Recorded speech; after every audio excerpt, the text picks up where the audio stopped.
France എന്നൊക്കെ പറഞ്ഞാൽ നമുക്കറിയാമല്ലോ ചരിത്രകാലം തൊട്ട് അത് ജനാധിപത്യത്തിൻ്റെയും ഇത്തരം ഒരു വലിയ വലിയ സ്ഥലമാണ്. രാഷ്ട്രീയമായിട്ട് വലിയ ഊർജ്ജമുള്ള ജനതയാണ്. അതിനകത്തേക്കാണ് ഈ പറയുന്ന ഇത്രയും വലിയ അസ്ഥിരത, രാഷ്ട്രീയക്കാർക്ക് കാര്യങ്ങളെ നേരാമണ്ണം കൊണ്ടുപോകാൻ പറ്റാത്ത അവസ്ഥ, അതിൻ്റെ കൂടെ ഈ എക്കണോമിക് പ്രശ്നവും. അത് ഇതിനകത്ത് ഞാനിപ്പോൾ ഗാർഡിയൻ വായിച്ചപ്പോൾ കണ്ടത് സ്കൂൾ കുട്ടികളടക്കമുള്ള ആളുകൾ സമരത്തിലാണ്. ബ്ലോക്ക് എവറിത്തിങ് പറഞ്ഞിട്ട് സ്കൂൾ കുട്ടികളടക്കമുള്ള ആളുകൾ സമരത്തിലാണ്. അപ്പോൾ അത് അവർ സമരം ആരാണ് ചെയ്യുന്നത്? സാധാരണ വർക്കിംഗ് ക്ലാസ് ആളുകൾ, തൊഴിലാളി വർഗത്തിൽപ്പെട്ട ആളുകൾ, മധ്യവർഗം, ഡോക്ടർമാർ, ടീച്ചർമാർ, ഇങ്ങനെ ഒരു വലിയ സ്പെക്ട്രം ഓഫ് ആളുകൾ, ഒരു മഴവിൽ സഖ്യം ആളുകൾ, എല്ലാവരെയും ബാധിക്കുന്ന എന്തെങ്കിലും കുഴപ്പം അവിടെയുണ്ട്. ഇപ്പോൾ അതിൽ തന്നെ ഏറ്റവും പ്രധാനപ്പെട്ട പ്രശ്നം ആരോഗ്യ മേഖലയൊക്കെ ആകെ കുത്തഴിഞ്ഞ് കിടക്കുകയാണ് അത്രേ. ഇവർ ഈ സാമ്പത്തിക പ്രതിസന്ധി എന്ന് പറഞ്ഞ് കട്ട് ചെയ്യുന്നത് മുഴുവൻ ആരോഗ്യ മേഖലയുടെയൊക്കെ ഫണ്ടാണ്.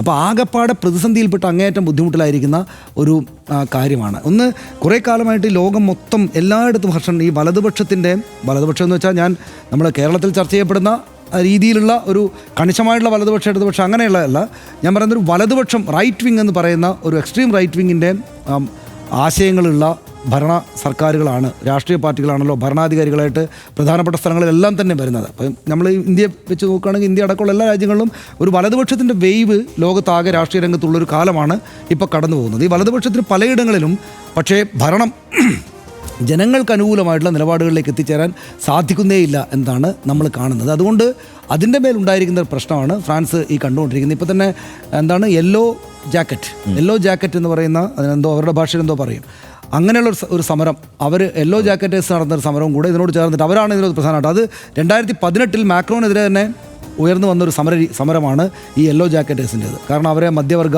ആളുകൾ വാഹനത്തിന് ഇന്ധനത്തിൻ്റെ വില കൂടിയത്, ക്രൂഡ് ഓയിലിൻ്റെ വിലയൊക്കെ കുതിച്ചു വരുന്നപ്പോൾ ഇന്ധനത്തിന് വില കൂടിയപ്പോൾ അതിൻ്റെ ആളുകളാണ്. അതിപ്പോൾ അതിന് വാഹനങ്ങൾ ഓടിക്കുമ്പോൾ ഇടുന്ന ഈ ജാക്കറ്റാണ് യെല്ലോ ജാക്കറ്റ്. അപ്പോൾ ഞാൻ മനസ്സിലാക്കുന്നത് അങ്ങനെയാണ്. അപ്പോൾ അങ്ങനെ അവരാണ് ആദ്യം സമരരംഗത്തേക്ക് വന്നത്. അപ്പോൾ അതൊരു വലിയ സമരമായിട്ട് ലോകത്താകെ വാർത്തയായിട്ട് വന്നിരുന്നു. അതൊന്നും ഒതുങ്ങി കാര്യങ്ങളെല്ലാം പോയപ്പോഴാണ് ഇപ്പോൾ ഈ സമരം വരുന്നത്. ഈ സമരത്തിൽ എല്ലാ മേഖലയിലുള്ള ആളുകളുണ്ടെങ്കിലും ഈ യെല്ലോ ജാക്കറ്റേഴ്സ് കൂടെ ഈ സമരത്തിൽ ചേർന്നിരിക്കുകയാണ്. അപ്പോൾ ഇത് മാക്രോയുടെ തന്നെ ഒരു ഭരണകാലത്തിന് അവസാനം കുറിച്ചിട്ട് ഈ സമരം പോകുമെന്നാണ് പൊതുവിൽ നമ്മൾ വായിച്ചാലൊക്കെ കാണുക.